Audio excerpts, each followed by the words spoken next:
English இந்த what why no S அப்படிங்கிறதுக்கெல்லாம் நம்மளோட அந்த பழங்கள் வாழைப்பழமுகளுங்க அதை உச்சரிப்பை நீங்கள் ரெகுலராக பண்ணும்போது ஒய் ஒண்டர்ஃபுல் இதெல்லாம் வரும்.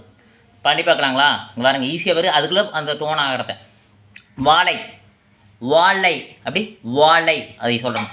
வாழை வாழை வாழை வாழை வாழை வாழை வாழை வாழை வாழை வாழை அப்படியே ஒய்ங்க வாழை ஒய் அப்படிங்கிறத ஒய் வாய் அப்படி ஒய் வாழை அப்படிங்கிற வாழை ஒய் ஒய் அப்படிங்கிற மனங்க ஒய்ங்க அப்படிதான் ஒய் அப்படிங்கிறத ஒய் ஒய் ஒய் வாழை அப்படிங்கிற மனங்க அதே ஒய் அப்படியே வந்துடு ஒய் அப்படின்னு வரும். வாட்டுனா வா வா வா வா வா வா வா ஊவா